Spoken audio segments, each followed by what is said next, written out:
The story begins. As she continued to cry, she hurried them to finish the mission as she was suffering uncomfortably. Sunran told her to wait for a bit for their weapons as it would be tough if they encountered beasts amidst the snowstorm. In his mind, Sunran guessed the Divine Commandment Ring was split into at least 4 fragments, and one of them was at Argus Peak. If his thoughts were correct, the Sure Staff was one of the fragments and he could not let it fall into the hands of the Dragon King. Soon, Charlie said their weapons had arrived. Before Sunran could reply, 2 dragons suddenly appeared in the sky. They quickly reacted and Charlie commanded them to find shelter. However, the dragons immediately noticed their movements. The 3 of them ran faster, and if they could find nowhere to hide, they would just run over to the platform and dig a pit to hide in. As if knowing their plan, one of the dragons, the Dragon King itself, emitted a terrifying roar. The next second, an avalanche had been triggered. In the headquarters, Chen Hansheng found out that their plans had been leaked and the destroyer controlled dragons had appeared at Argus Peak. Chen Hansheng realized the destroyer had exceeded his expectations. He hoped everyone could keep their lives. Jasmine kept on screaming at the top of her lungs. Charlie told them there was no escape, but if they could keep their bodies safe, they could be revived.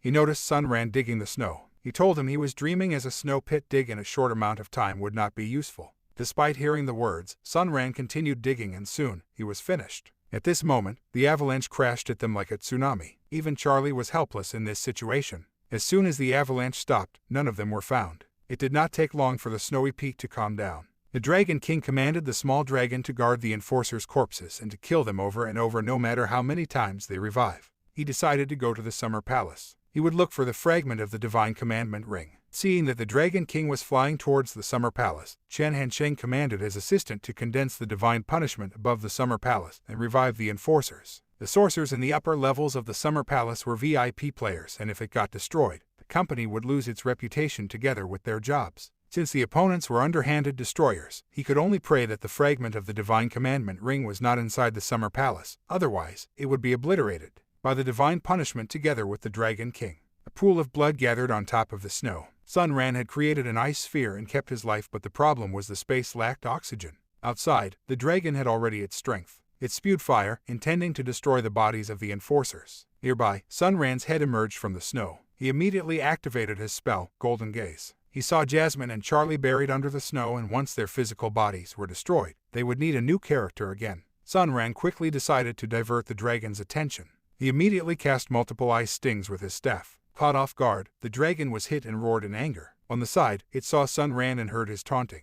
The dragon spewed fire at him since he was seeking death. Sunran then activated his magic staff. Multiple barriers materialized and tried to block the dragon's attack. However, the dragon's fire breath grew intense and instantly shattered the layers of ice barriers. Fortunately, Sunran was prepared and blocked the fire with the last barrier. In the headquarters, everyone was amazed at Sunran's skills. He managed to block the dragon's attack with excellent skill casting. Sunran shouted to seek the headquarters' attention and hurried them up to revive Charlie and give him a high-level spell. The headquarters immediately heard Sunran's voice. Knowing the success of Sunran would determine the company's fate, Chen Hansheng immediately went all in. From his account, he sent Sunran the Frost Whirl spell. Soon a ray of light beamed to where Sunran stood. His new spell had arrived. Sunran thanked the headquarters and called out the dragon. He would let it taste his ultimate move. On the other hand, the dragon was notified by the Dragon King about Sunran's spell. However, the dragon could only be injured by level spells, but Sunran, a level mage, blocked its dragon breath. For its safety, the dragon decided to kill Sunran before he could cast the spell. In the headquarters, they saw Sunran start to multitask, and they did not believe Sunran could grasp a level spell within a blink of an eye. Chen Hansheng knew that a player needed to remember a spell's complicated data structure and undergo a long period of data control training to cast the spell. However, if Sunran managed to do all this in just a few seconds, then he had obtained an unprecedented achievement. Nearby, Charlie and Jasmine emerged from the snow. They were amazed after they saw Sunran's battle against the dragon and decided to help him. Charlie quickly searched for his weapon, the dragon's demise, since it could pose a threat to the fire dragon. Meters away, he found his sword and ran to pick it up.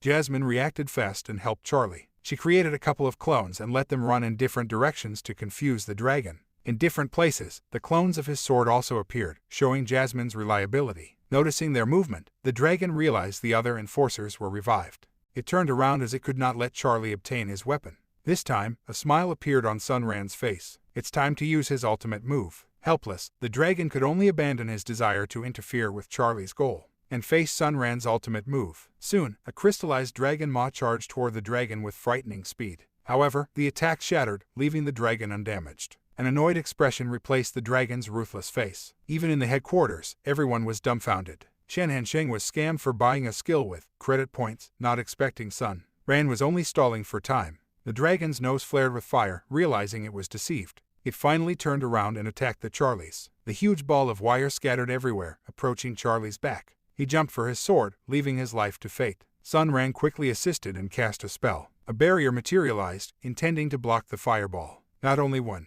not only two, but 3 Charlies safely got their weapons back, thanks to Sun Ran's timely assistance. Now that he had his blade, it was time for the dragon to clean its neck. The Charlies immediately attacked. Jasmine activated her spell, boosting Charlie's combat strength. Charlie's shadow clone technique activated, further angering the dragon. The dragon breathed fire, but it was useless. It did not know which was real. The dragon decided to retreat, realizing its disadvantage. However, a frost rune suddenly appeared on top of its head. It bloomed with cold radiance, and as the dragon was caught unprepared, the spell stopped its flight. The dragon was smashed back to the ground, causing a massive shockwave of snow. Sun Ran was exhilarated at the sight of the dragon falling into his trap.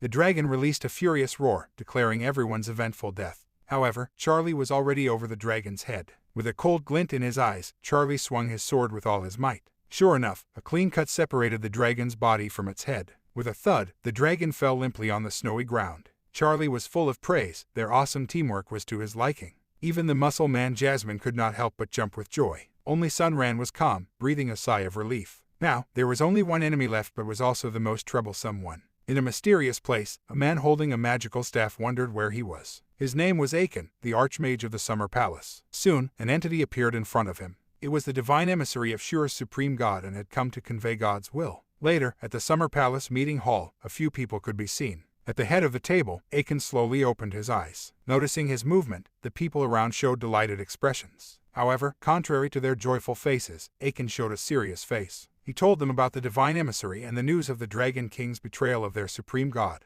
Moreover, the Summer Palace would be attacked and an impending calamity would strike the continent. Everyone was shocked at the sudden reveal, knowing the Dragon King would become the most terrifying opponent they would face. Aiken calmed everyone and told them about the incoming dragon slayers who would lend their support. He waved his hand. The next second, a screen materialized showing the Dragon King's arrival. Aiken immediately commanded to activate the defense formation, and everyone must prevent the breach of the barrier. After the meeting, Aiken decided to meet the Dragon King. The people of Summer Palace immediately react. Around the place, more and more of them had gathered. Everyone raised their hands and concentrate their powers. As soon as the Dragon King arrived, the defense formation was also activated. The Dragon King steadily flew above everyone, sending shockwaves with every flap of its wings. It greeted everyone and followed with a bit of farewell. The next second, ominous energy burst forth from its mouth, the shadow flame. The massive energy engulfed the defense formation and brought it to the brink of collapse. Everyone held their breaths and tried to keep their calm as they maintained the barrier. Later, Aiken flew through the sky on top of a massive ice bird and confronted the Dragon King. He declared it was not the place for it to run wild. With a snort of contempt, the Dragon King's eyes glimmered with radiance. In a flash, a phantom dashed toward Aiken's way. Through the smoke, someone's foot could be seen. The Dragon King had transformed into its humanoid form. Looking above, he saw the divine punishment in preparation. He needed to enter the Summer Palace first, and once the divine punishment was ready, the VIP player's life and death would be for him to dictate.